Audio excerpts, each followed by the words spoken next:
I was raised old-timey Methodist. And my people are kind of superstitious, and there was like no gambling. You could play rook. There was no alcohol in our house. Never had alcohol until we were trying to get her married off. And she married this hoop-de-doo man that owned part of a winery. And so we all started drinking. Yeah. And my little mama had never had alcohol, and she drank a glass of wine and got out of my car, and she goes, I can't feel my arms. I am on my first marriage. Gotta get it out of the way. I love my husband, but I do feel like marriage is statistically reckless, right? There's nothing else we're doing as a society with such a high rate of failure that we get so excited about. There was a 50% chance you walked out the front door and got shot in the head. You wouldn't be like, I have the perfect dress for this.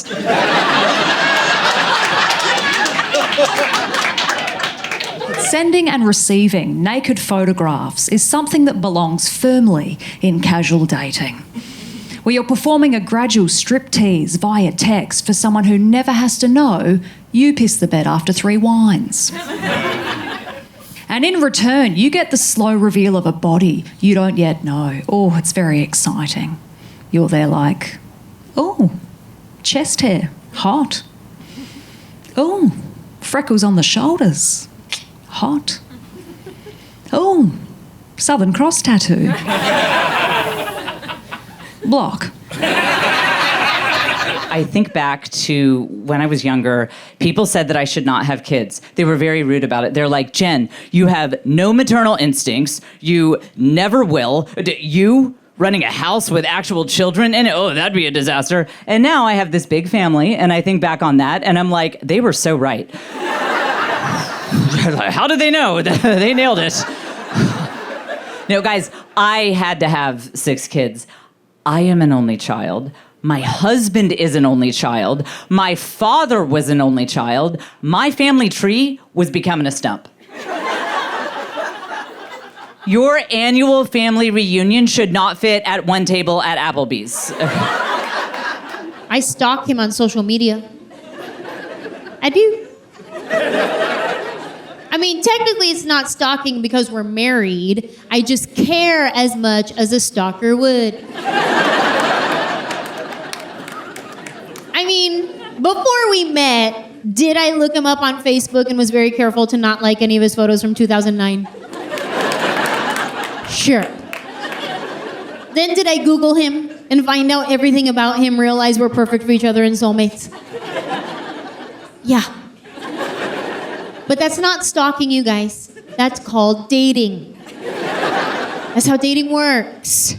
I mean, maybe some of you are like, I don't know, it sounds like stalking to me. Well, then maybe you're right. Maybe I am a stalker. But it doesn't matter. Because as soon as he put a ring on it, I graduated from stalker to wifey. Summa cum laude, suckers! Hey-yo! My mom is a pianist, which was funny for a while. She taught elementary school music for 34 years. And I grew up going to visit her classroom, even into college. And one time I was visiting her class. She had a 2nd grade group in there. And she was teaching them that song, 1, 2, buckle my shoe, 3, 4, shut the, classic. She has all the kids in a circle. Circles are huge in the music industry. And she's having them finish, like 1, 2, 3, 4, 5, 6. She gets to 9, 10, and she points to this little 2nd grade boy. She says, 9, 10, and he goes, big fat asshole. I literally had to steady myself on the door frame. I was laughing so hard. My mom was like, Jonathan, you go sit by the door. I was like, not over here, he's killing. 9, 10, big fat asshole? It doesn't even rhyme. This kid's a genius. What was he just saving it up all day for Diane's class? Knowing that the worst that would happen to him was like, Jonathan, you go sit by the door. You're too young to be alone in the hallway, but you're out of the circle.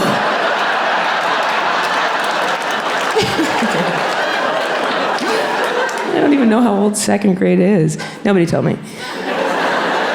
I'm just like, where did he get that? Was it a dare? I like to think he probably heard it at home or some version of it. But I have a wild imagination, so I like to think it was probably his mom saying it to his dad. You've been gone from 9 a.m. to 10 p.m., you big fat asshole. I could use a little help. Especially from 5 to 6 when you're probably out sucking dicks. Try to come home again at 3 or 4. I'm gonna shut the door in your big fat asshole face. Oh, Jonathan, I'm sorry you had to see that.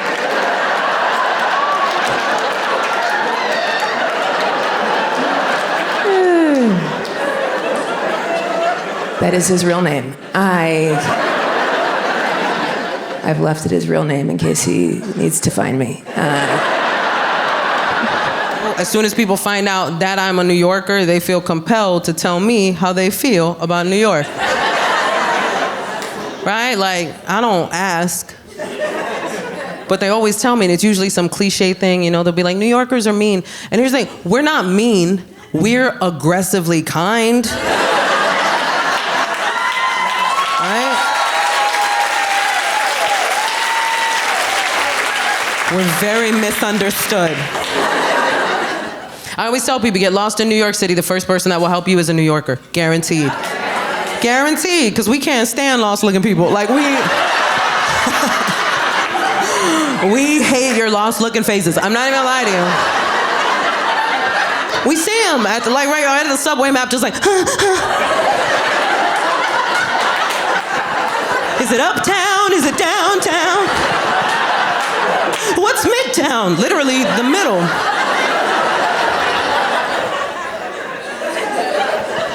I just picture them like panicked at the map, and then like out of the darkness, they hear a voice. Where you trying to go? That is one word in New York City. Where you trying to go? No breaks. You've been looking at the map for 5 minutes. Where you trying to go? I'm trying to help you get out of my way. You've been in my way 5 minutes. Look at this map. He's also the first guy I've ever been with who has had a vasectomy. So I had some questions about that. I was like, when you finish, is it clear? Like that white Gatorade flavor?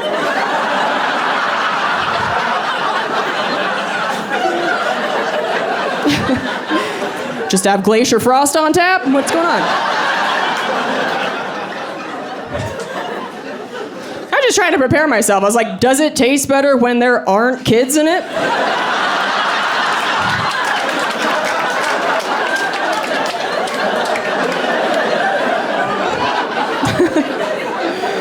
It's like, or maybe it's just air, right?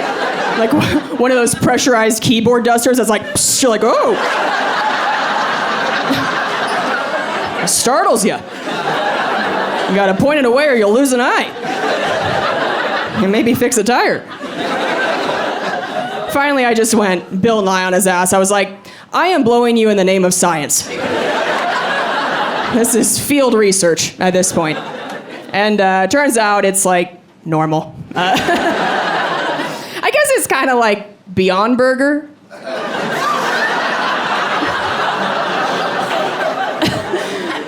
Like, it looks the same. And then once it's in your mouth, you're like, something's missing. This is like diet cum. He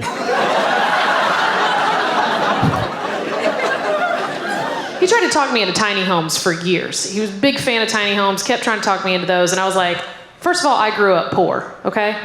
I'm not living in something that could be towed away while I'm inside of it ever again, all right? He tried to sell me on him. He's like, no, babe, you care about the environment. He's like, tiny homes, they got composting toilets. And I was like, hear me out. I went to college. I am not shitting in mulch. That's what I'm not gonna do. I'm not a stray cat, all right? I'm not kicking bark over my feces. That's what I'm not gonna be doing. and I know that I eat emotionally, but I never wanted to ride around in a minivan on dope or alcohol with little children in the car.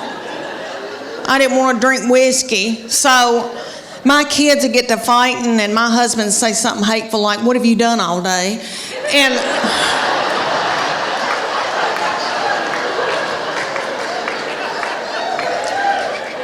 And that would make me so mad, and I'd eat a hot dog, and I didn't even know what happened.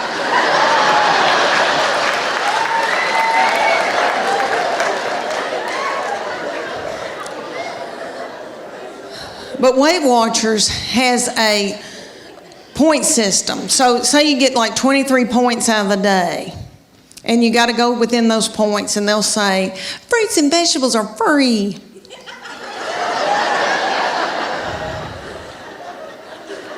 You don't want fruits and vegetables. When you first start, you're so hungry that you could eat the wallpaper off the wall.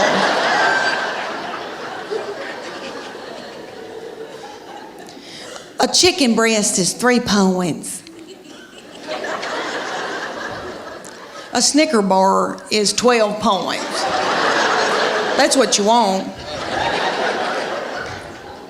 I've been known to be in the closet turning a lamp on and off, eating a sleeve of Chips Ahoy cookies.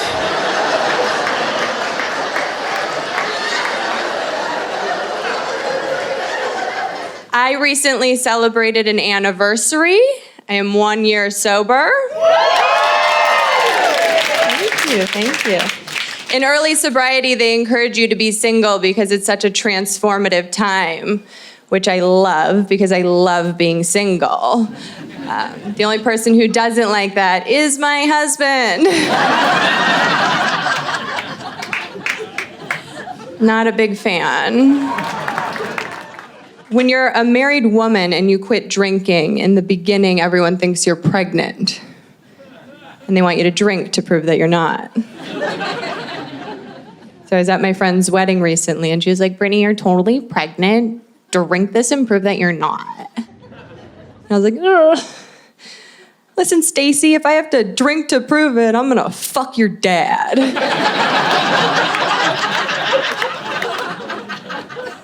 Get that Mai Tai out of my face unless you want to call me mommy.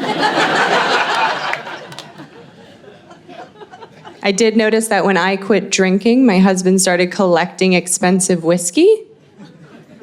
Thought that was a little annoying. So I was like, "Babe, how come when I quit drinking, you started collecting whiskey?" And he was like, "I have been trying to collect it the whole time."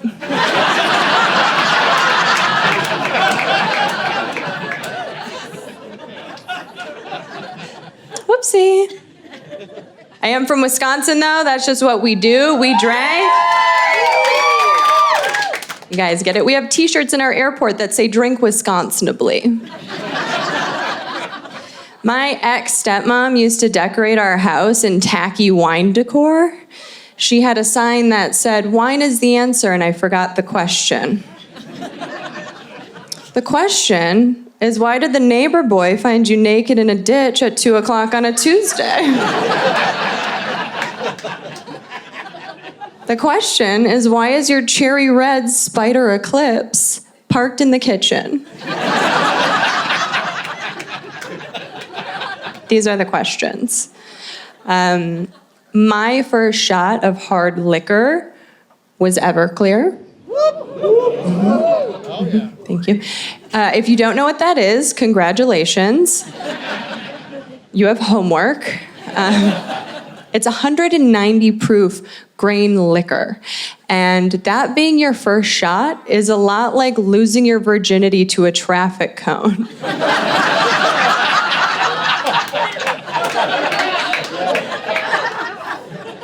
Everything else is smooth sailing. My signature move when I drank was I used to send nudes the way Bed Bath & Beyond sends coupons.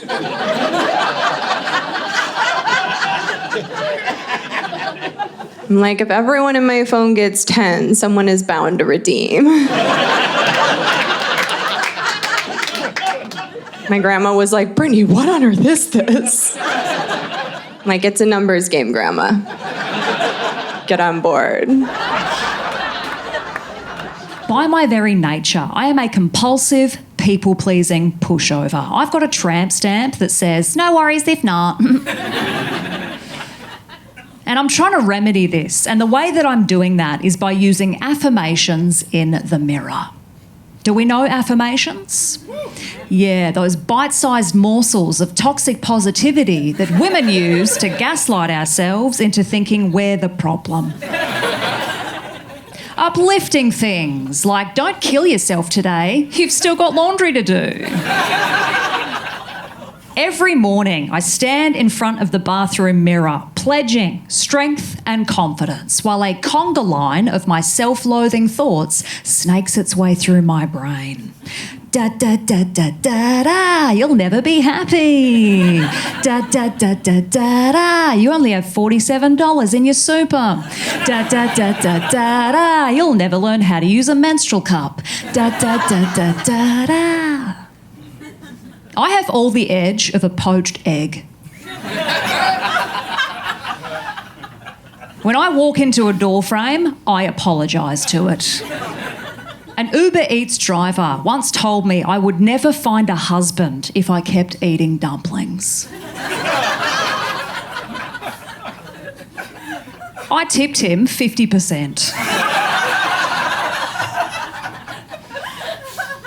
I couldn't summon the courage to send back a bowl of soup in a restaurant, okay? Instead, I just ate the floating Band-Aid.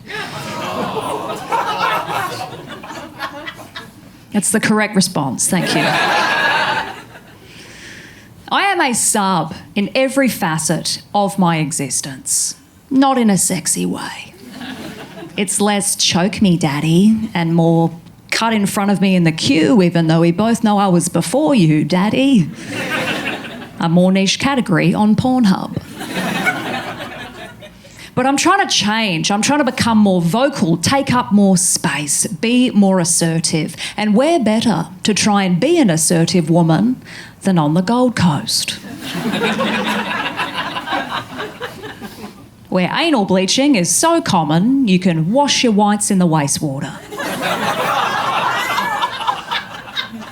The last time I did shows on the Gold Coast was also the first time I did shows on the Gold Coast. And I shan't be returning. What the fuck is that place? It's so vacuous. The only soul that town has are the ghosts of schoolies who died while planking. I was on stage on the Gold Coast doing material about armpit hair when a guy shouted at me from the back of the room, "Oh, that's fucking unnatural."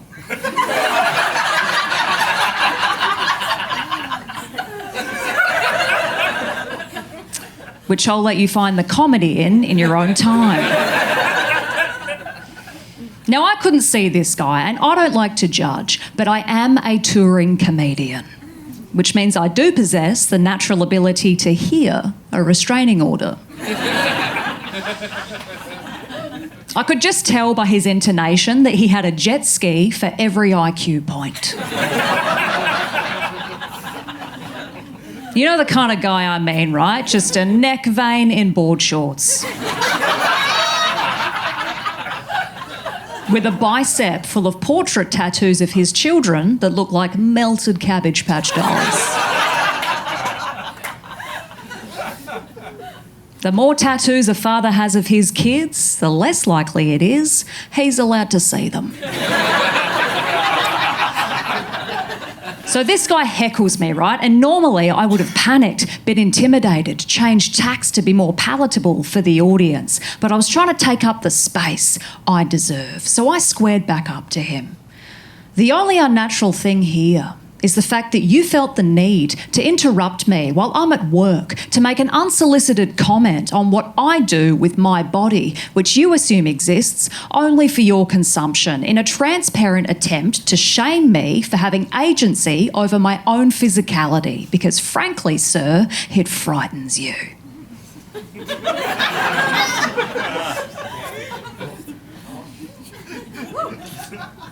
Is what I wish I said. What I actually said was, well, if my armpits upset you, you'd be devastated by my pussy.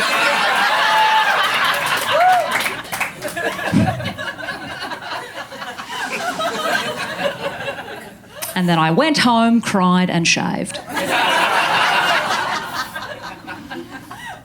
Just quickly, give us a cheer if you are pro-Bush. All right. And give us a cheer if you're a pedophile.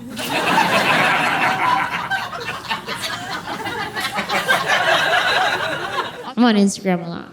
Sometimes I'll just sit on the couch and just scroll through Instagram for like hours. And my husband's like, you're addicted to your phone, which is a little extreme. So I text him back, no, I'm not. But I am. I'm on my phone a lot. Like, way too much. But the people who use their phone while they're on the toilet, that's disgusting. And I am one of those people. What, you thought I wasn't? Girl, please. Sometimes I go to the bathroom and I sit down and I'm like, oh man, forgot my phone.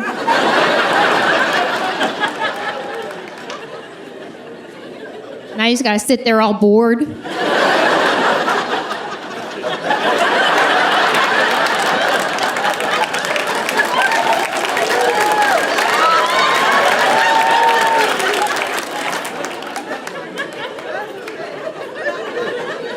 I wonder what my phone is doing.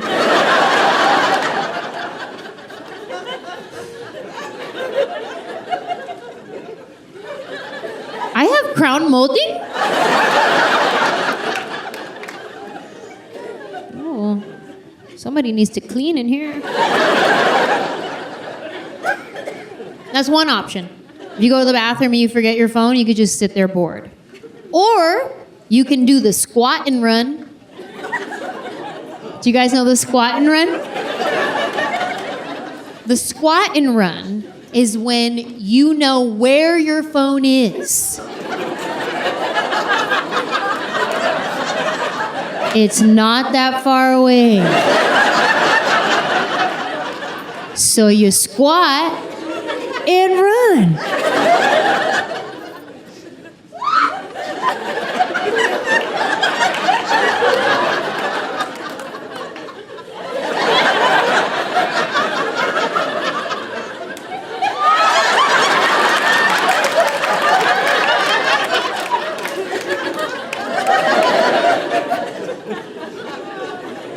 An option. Maybe some of you are like, ugh, that's nasty. Then don't do it.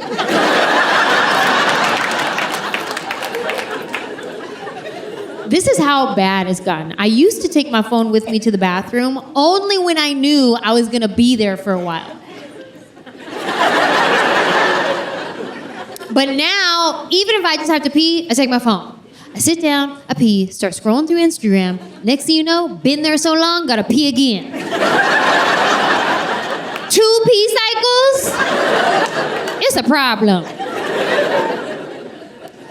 If you go to the bathroom, you forget your phone, these are your options. You can sit there bored, do the squat and run, or you can call for an assist.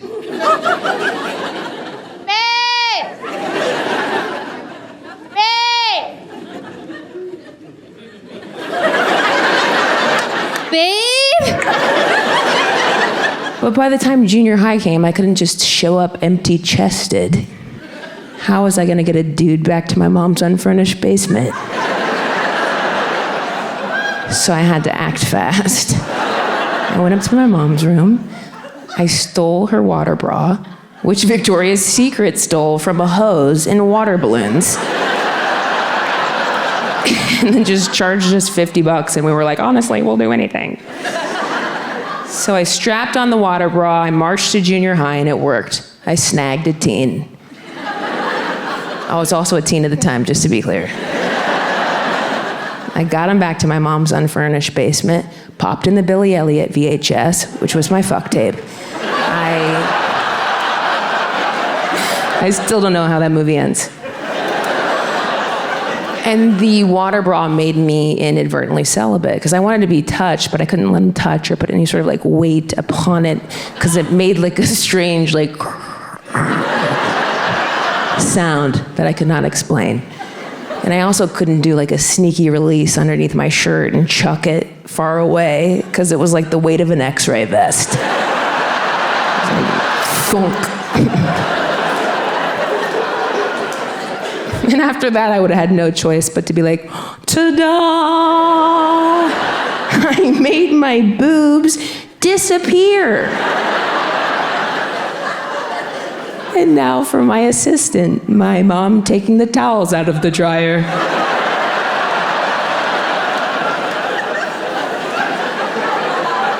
And magic is not hot. You know, it never will be.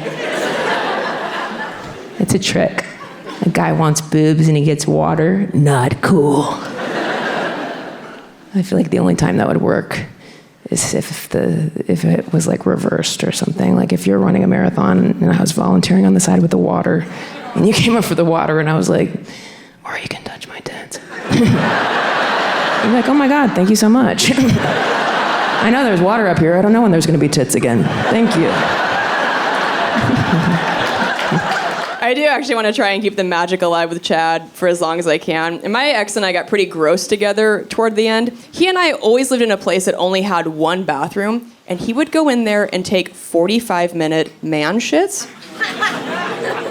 And I finally asked him, I was like, hey, why does it take you so long to do that? And he goes, well, my doctor told me that it's bad to push, so I don't push. I just sit and I let it fall out.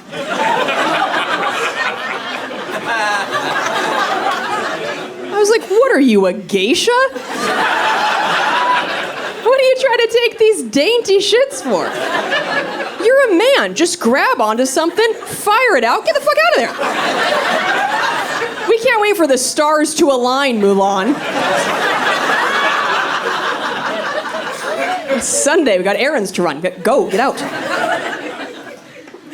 So he went in there one day for one of his sessions. And I knew it was going to be a session because I could hear him lock the door, which he always only did for number 2. And I didn't know why. I think I know now. I think you dudes have this poo phobia that while you're sitting there all vulnerable,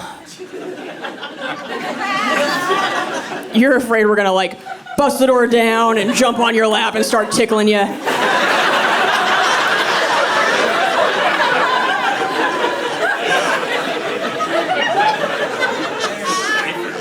I'm not Steve-O. Why would I do that? I would never do that. So he's in there, door locked, and on this day, our buttholes had synced.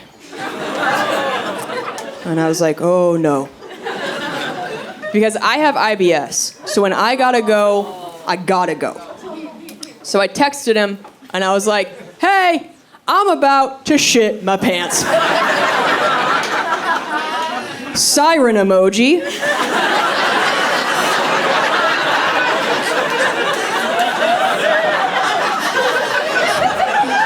Fire emoji. Making it crystal clear. He doesn't respond. I can hear his phone get my text, and I hear him just swipe out of it and continue to watch Parks and Rec. I'm like, you motherfucker. So now I realize I do not have access to a toilet, and I've got some demons coming down the chute. I am in apocalypse survival mode. So I start frantically looking around our apartment for a substitute toilet. The first thing I see is the kitchen sink. I know. Right away I was like, too high.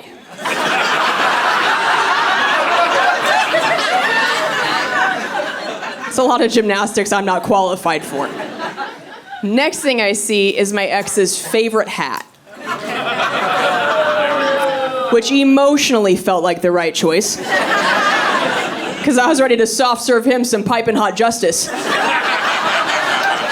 But I was like, ooh, that's a small surface area. I'm not confident in the aim. You guys know how I feel about urine samples. It's like, if you can't pee in a cup, you can't poop in a hat. That's a Dr. Seuss book we all grew up with. Everybody knows you can't do that. And so I looked, and I had to shit in an empty cardboard Amazon box in my own living room like an old homeless man. That changes you as a person. I was just squatting and crying. Our cats walked up to me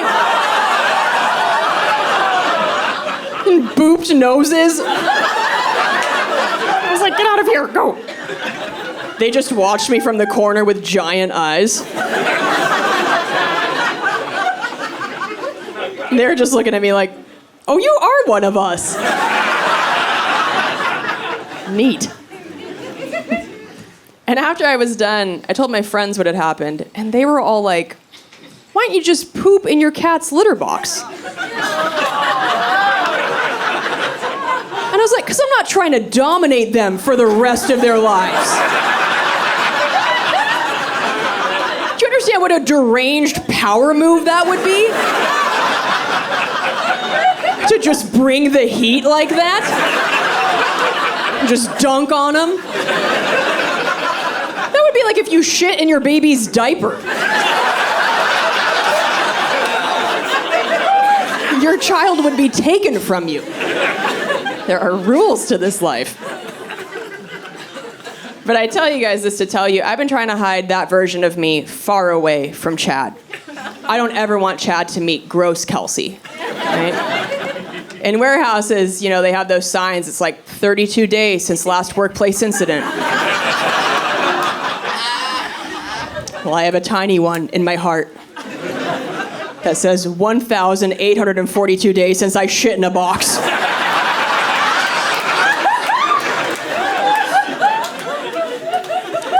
I'm trying to keep that number very high. But when Chad and I moved in together last year, we celebrated, we went out, we drank a bunch of tequila, and then the next morning, I got Chipotle. Bad choices. And we went back to our new place, and I went into one of the bathrooms to do my business. But it's a new bathroom to me, so I turned on what I thought was the fan. Turns out it was the heater. That's not what you want.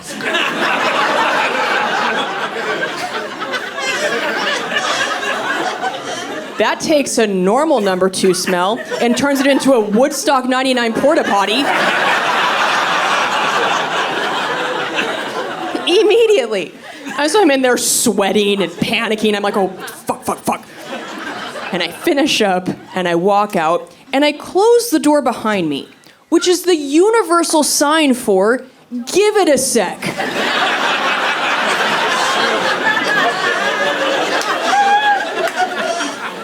No one needs to go in here for the next 2 to 49 hours. Change your plans, change your route. Chad completely ignores this major sign that I'm throwing up at him. He just blows right by me and walks in there to get a Kleenex.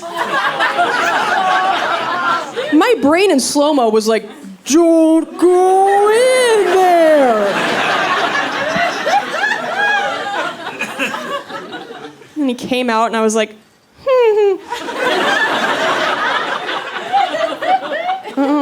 I am so sorry. Could you smell things?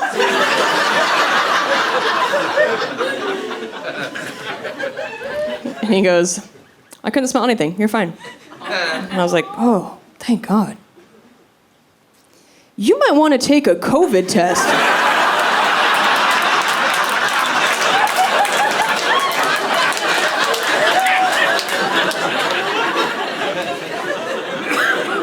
Actually, don't waste a test. You have COVID.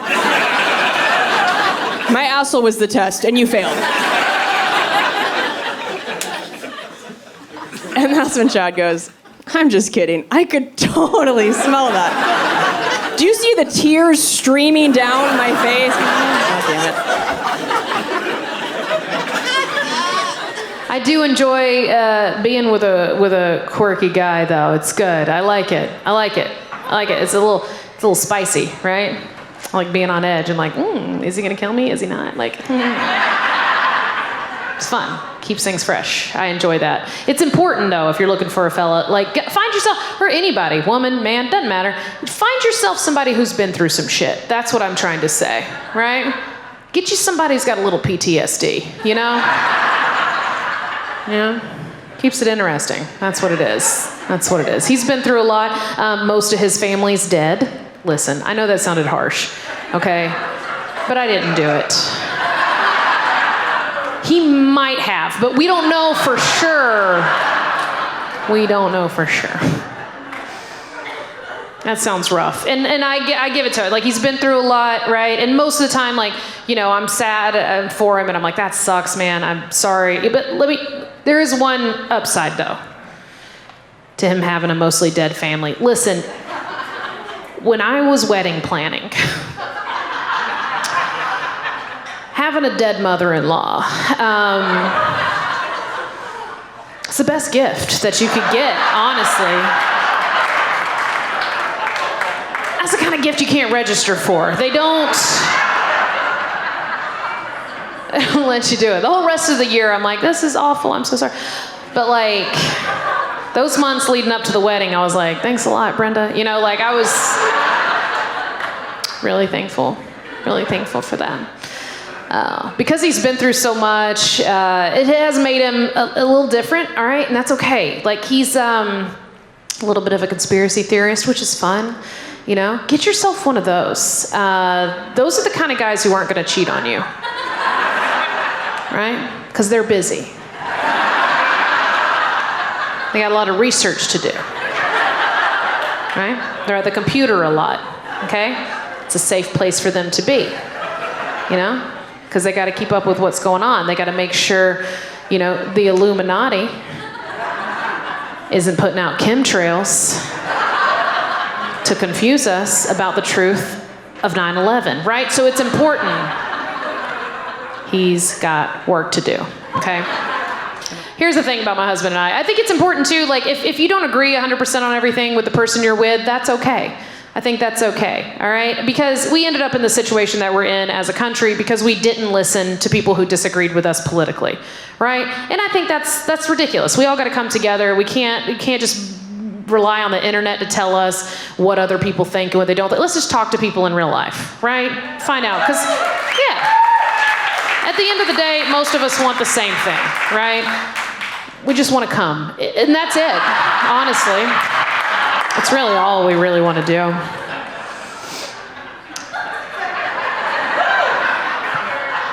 What else is the point? The whole staff is raising the roof. It's a great throwback reference. Love that. I don't know. It's important to be with somebody and at least spend time with people who don't 100% agree with you, because you'll learn a lot from that. Like, for instance, I know I'm not in the right town for this, but y'all, I'm a registered Democrat, all right? I'm an NPR sustainer. And listen, I read. So there's things that I do. My husband, he gets all his news from YouTube, and that's cool. That's cool. But here's the important thing. This is where we come together. This is where we share values, and that's what you got to find in other people. And he and I realized that, we share an important value, and that is the importance of him going down on me. And that is what brought us together, honestly. And he's great at it. He's amazing. Like, he acts like it's on the food pyramid, right? Like, it's something that he needs to get in regularly, right? It's somewhere there near, like, dairy and legumes. Like, it's somewhere in there. He's like, I just got to get it in. I love that. And sometimes, y'all, when I'm riding his face, I'm like, you know what? Ron Paul did have some good ideas, so you're not wrong.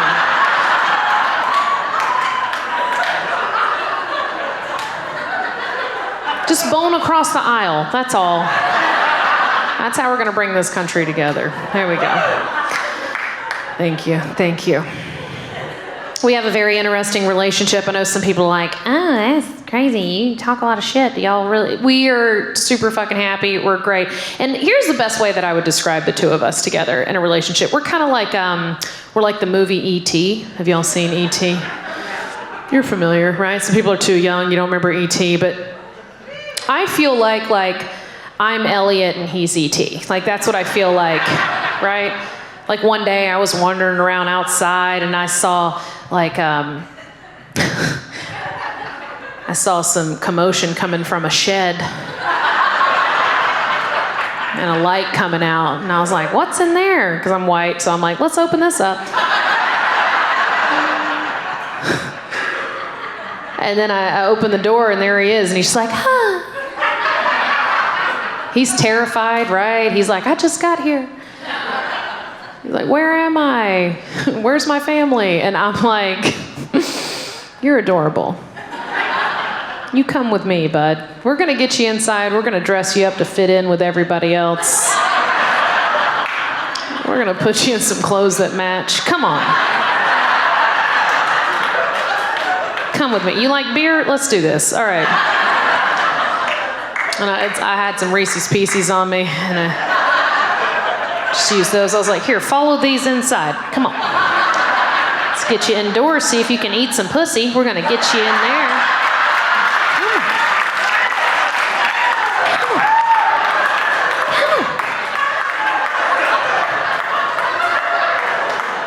I don't think that's how the movie went, but I didn't watch the whole thing. It's a porn version. A lot of people hadn't seen it. E.T. Bone Home. It's just real. Either way, it ends up the same way, right? It's the same scenario. It's just him on a bicycle heading out into the woods.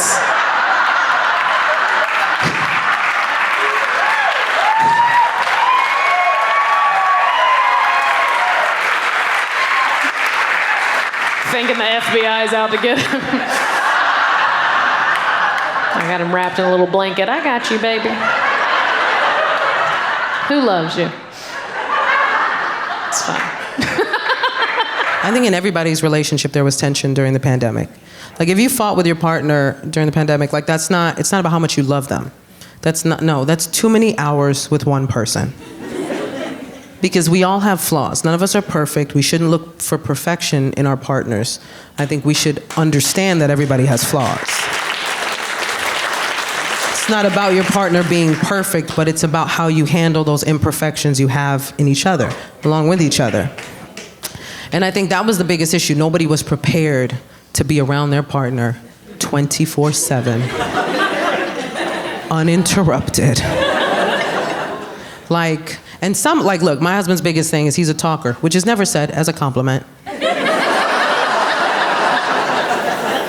That is a warning every time. Like, hey, he's a talker. Go with God. And people underestimate it all the time because they don't understand he's the type of talker that doesn't need anyone else for the conversation.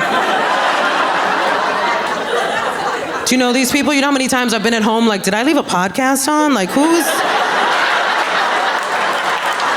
bringing up random topics?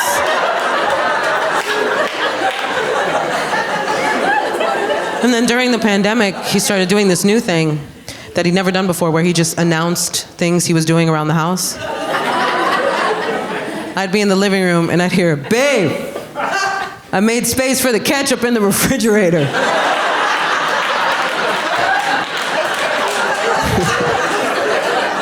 And I'd be like, good job, man. Because my therapist said be more encouraging, you know what I mean? So I was like, who's killing it in the kitchen? I didn't grow up with positive reinforcement, so I don't know how to be encouraging without sounding like I'm talking to a pet, like, who's a good husband? Who's a good husband? Off the couch, who's a good husband? Of course we fought. Of course we bumped heads.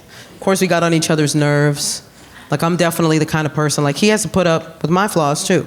And I'm definitely the kind of person that, you know, I think the hardest thing he has to put up with is the fact that my mood depends on your tone.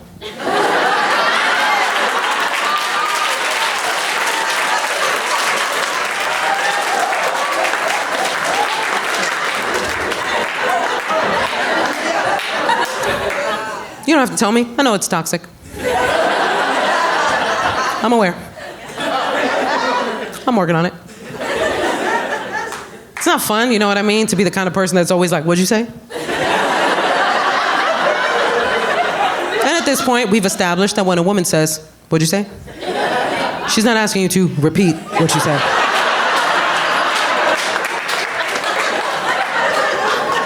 She is asking you to rethink what you said.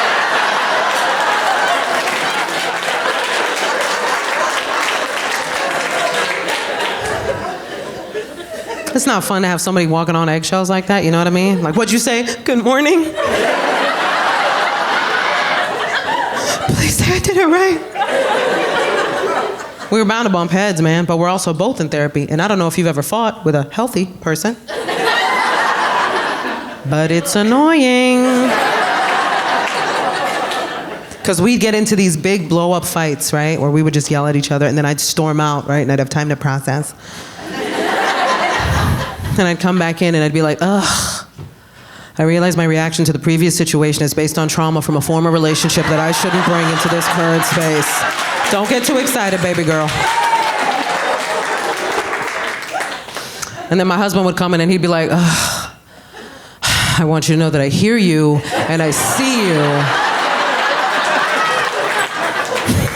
I was like, I hate us. I don't want to be us, I want to jump us. I don't like us. I come from a family where you flip a table to make a point, you know what I'm saying? Like,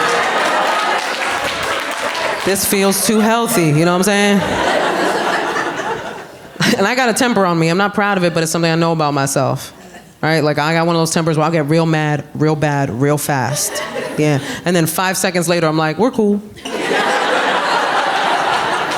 They'll be like, Gina, you burned down the house.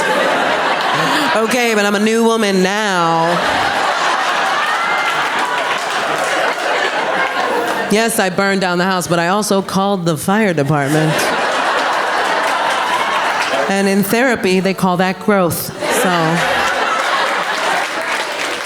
how about you respect my journey?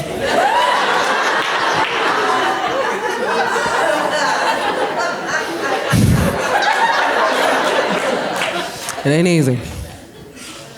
I remember our biggest fight was also, coincidentally, our dumbest fight. Yeah. It was over socks. Yeah, we had the sock fight. Mm-hmm. He kept leaving his socks everywhere. And in my head, I was like, I know that you know that we have a laundry basket. What is with all this passive-aggressive sock behavior? I'm in therapy, so I could therapize. And therapy did help me figure out how I could have stopped this fight from happening in the first place. Because I did something so typical in relationships, such a typical thing, because what I did was I didn't speak up right away. I let it build, I let it fester. Such a common thing.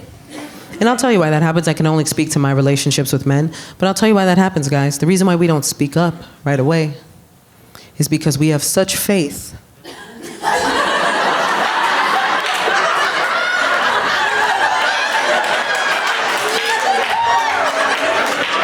You already know. We have such faith in your ability to tell when we are upset. We truly believe you're gonna get all of our little subtle hints. Because that's what we do. That's what we do. Every woman in here can tell you when her partner is upset. Every woman in here. We always know. We always know, man.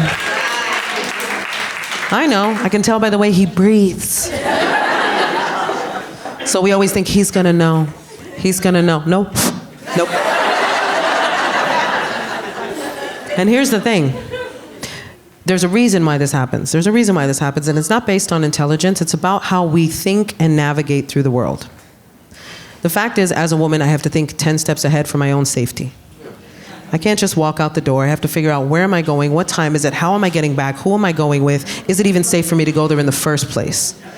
These are the things we have to think about when we're navigating the world. Men don't have to think that far ahead. You don't have to think in the future. You can think in the now, what's happening now, what's in front of me now. If at any point I'm mad at my husband, if at any point I am angry at my husband and I were to go into his brain, I feel like it would just be like, this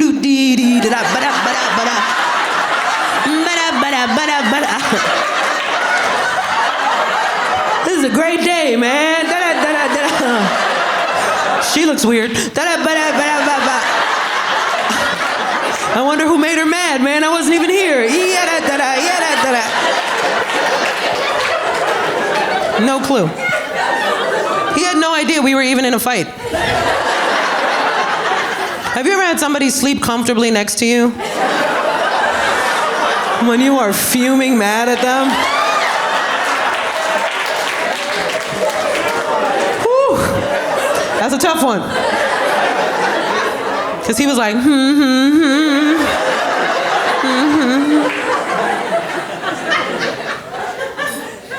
And I was just up like, I've made you too comfortable. I let it fester, I let it build, and then one day I woke up and I was like, today's the day.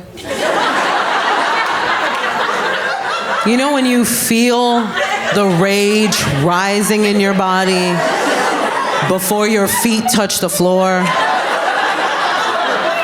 I was like, somebody gonna get this rage. And I remember, I woke up, I was putting my son in his playpen. It was like 6 a.m. And I saw the Nike check from the corner of my eye.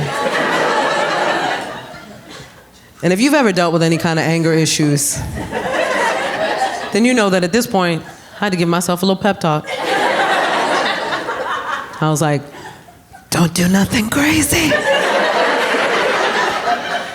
Don't do nothing crazy. I had to become my own therapist, man. I was like, come on, you're journaling.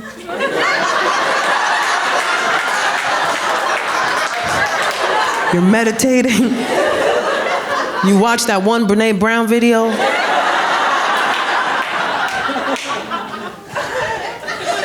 You can do this. And I was like, you know what? I'm not gonna say nothing. I'm not gonna say nothing. I'm just gonna take that sock and I'm gonna cut it up into tiny little pieces.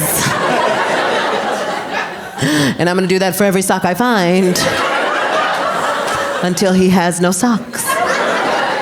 And then one day he will wake up and he will go, where are my socks? And I will press a button and all of the sockfetti will fall from the ceiling.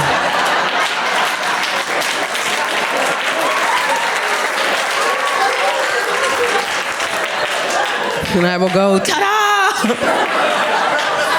And then I will stab him because I will have snapped.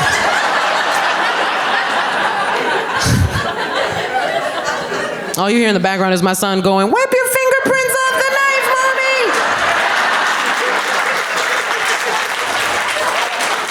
I've been working out this material in my local comedy clubs, and people say, Jen, aren't you worried about hecklers?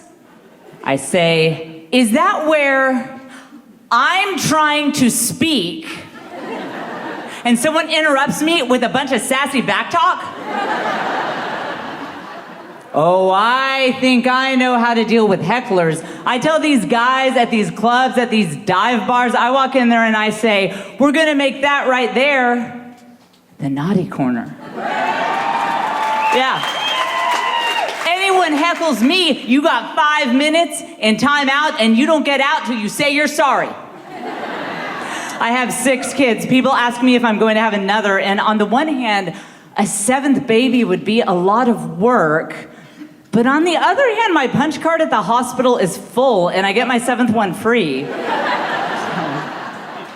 People bring up the fact that I have so many kids at the weirdest times. I was working out at the gym with a personal trainer, and she leans down and says, Jen, you have given birth 6 times. I want you to bring that strength and that courage that you brought to childbirth to this workout. You can do it. And I said, I get epidurals.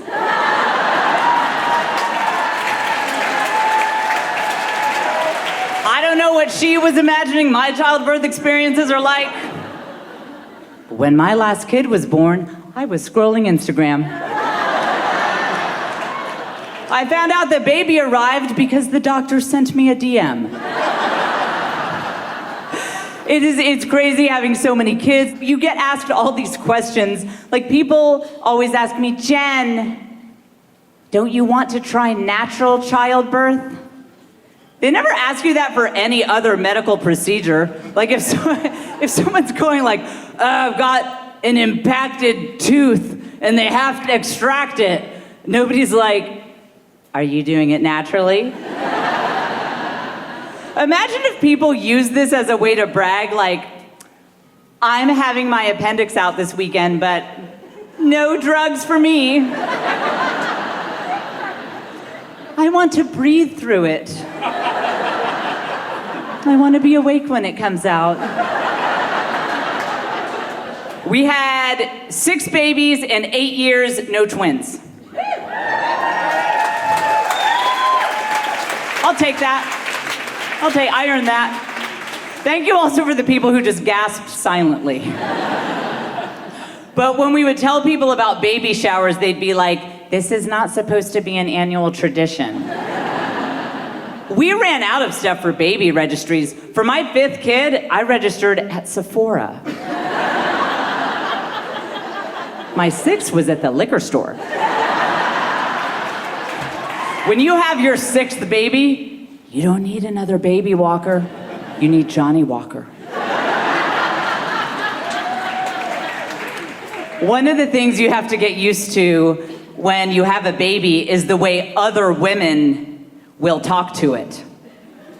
So your sister-in-law will lean over to your baby and say, oh, you don't have a hat, do you? You're cold, aren't you?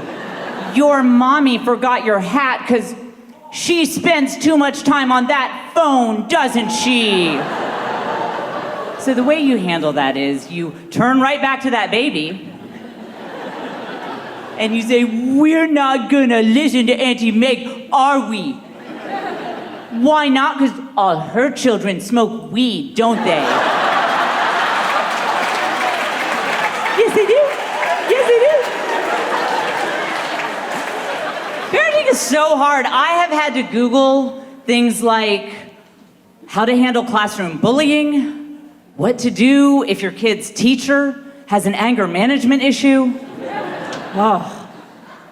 Other than that, homeschooling is going pretty well.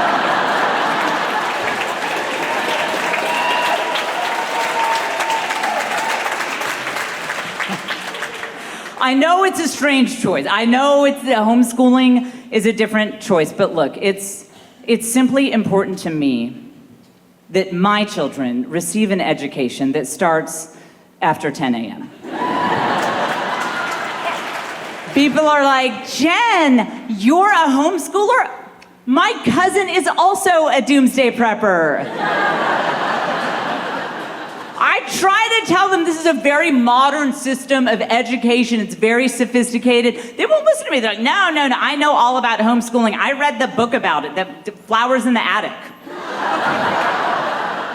The nice thing about homeschooling, though, is your class reunion is also your family reunion. You can kind of kill 2 birds with 1 stone there. Now, my oldest child has actually begun going to Catholic school. The only thing is, it starts really early. And there's no bus service. So that is an early Uber for him. I have a theory. I have a theory that there are 2 kinds of babies and toddlers. The first kind are climbers. Climbers. These, you know you have a climber if you've ever thought, I didn't think I would have to install child-proof locks on the cabinet above the fridge. I didn't have that problem because my kids were the other type. They were screamers. Oh, these kids, they would scream about anything. They would scream about anything at all. Like, I would just try to enforce some simple rules. Like, for example, screen time limits are very important to me. I will not allow my children to watch more than 15 hours of screens a day. Try to set these limits. And they would just scream and scream and scream. And they would scream about crazy stuff. Like, I would run into the room. Someone is screaming so loudly, I'd be like, what? Who needs a tourniquet? And it would turn out, somebody looked at her cracker. When the UPS guy would come to our door, I am positive that on more than one occasion, he walked up to our door, heard all this chaos inside, and was like, is this a portal to hell? I would call my husband at work during these moments when all 6 of my children were screaming their heads off. They got silent, dead silent. 5 minutes before, it sounded like I was standing on the set of the movie Saw. My husband answers the phone, and it sounds like I am telephoning him from atop a peaceful hilltop monastery. And he'd say, well, that's great. We can chat now. I didn't call you to chat. I called you so you will understand how bad my life is. And then I'd get off the phone and keep calling him until I got him on the phone when every single one of those children were screaming. And he'd be like, that is awful. And I'd be like, yes, thank you, and hang up. I am an introvert, in case you can't tell.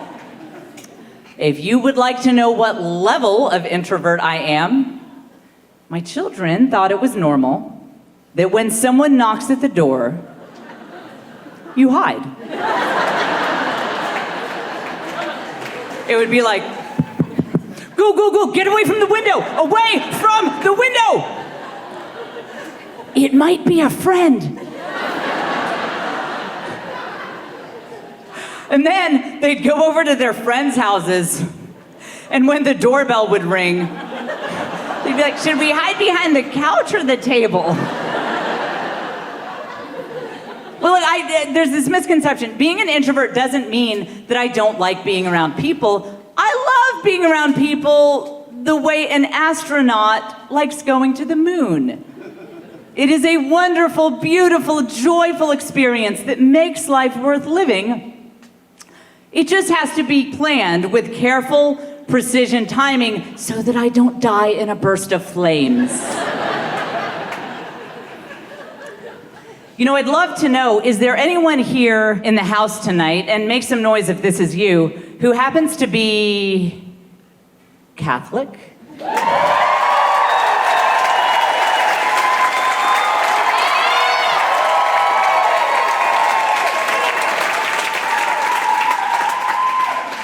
I was a lifelong atheist before I became Catholic. And when people hear that I chose to join the Roman Catholic Church, they're like, why? And that's just the Catholics. I used to have all of these stereotypes that Catholics curse and they drink and they're irresponsible with family planning. And now I am those stereotypes. And so are you guys, evidently. You know, the culture around us sometimes doesn't like Catholicism. You know when they realize they need us? When their houses are haunted.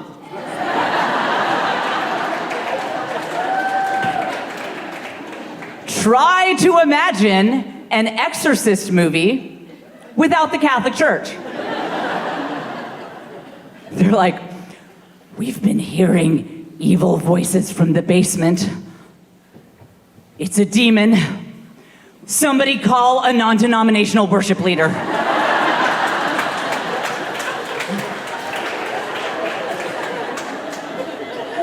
Only a Unitarian can save us now. But I love all the great dialogue we have now between Protestants and evangelicals and Catholics. Like, a lot of my Protestant friends are getting in on historical Catholic traditions, and I like to help them. I like to share my experiences. You know, like, a lot of my Protestant friends are now celebrating Lent. So I tell them, for example, about the time that I gave up cursing for Lent. And I say, the thing with this tradition of giving things up for Lent is that you bring it back in a big way on Easter morning. And I love it. I love it that so many of my Protestant friends are getting in on these wonderful, rich liturgical traditions. I think it's so great. There is an area of Catholicism that you might want to leave to us Catholics. For example, relics. You guys familiar with this? So a relic is where we as Catholics like to take a piece of clothing or even a piece of a body of a holy man or woman who lived and just keep it around so that we can feel close to them. There is even a church, this is true, there's a church in Italy, this beautiful historic church, and inside it is a very delicate, beautiful glass box, and there is a saint's head in it. And when you see it in context, it's actually a beautiful thing. The saint lived hundreds of years ago. The church is like 1,000 years old. And when you see it in the grand scheme of this ornate cathedral, you realize that it's a beautiful thing. But Protestant friends, leave this one to us. Because it's going to be a little weird if you walk into your local mega church called Celebration Station.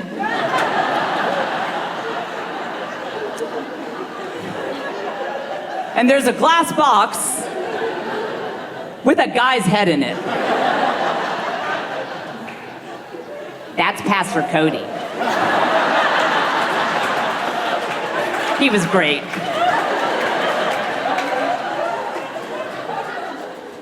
I am here from Texas. Thank you. It's a great nation. The only thing about Texas, I love Texas, but the only thing about it is that the natural environment that surrounds us is constantly trying to kill us. Like, my house is full of scorpions. Now, they're not that big, and when you get stung, it's not really that much worse than a wasp sting.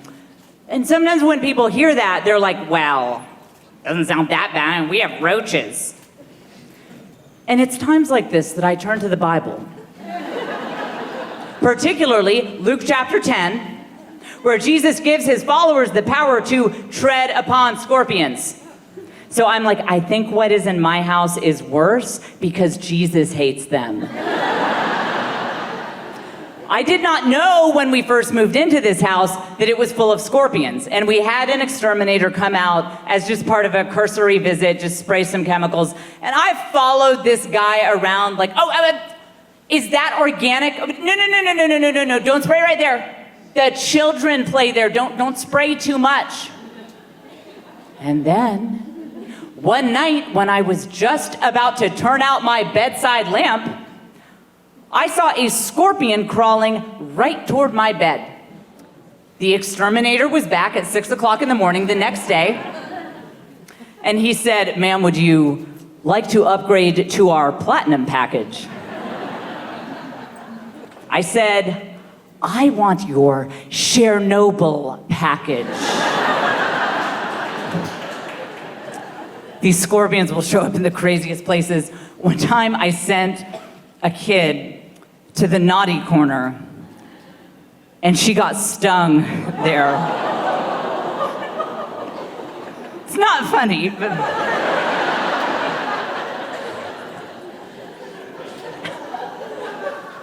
I'm just saying, I didn't have to discipline that kid for like 6 weeks.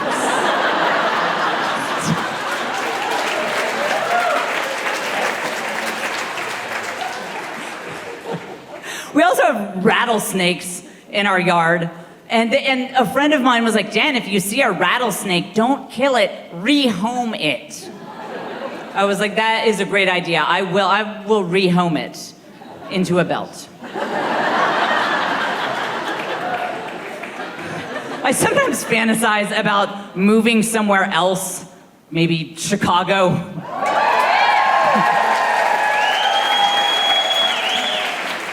The thing is, I try to imagine how a realtor would dress up that listing. Like, beautiful family home, fully furnished, rustic charm, great for entomologists. In general, I like living in the suburbs, though. It's nice. I like to drive around in my minivan, and when I do, I listen to hip hop.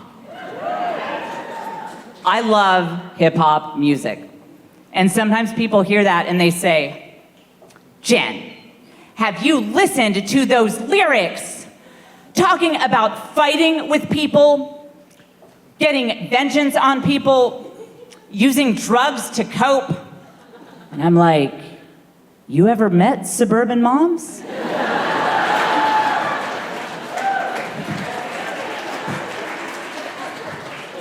I hear Lil Wayne saying things like, you front on me, I step to you. You play this game, it's over for you. And I'm like, was he at Michelle's bunco group?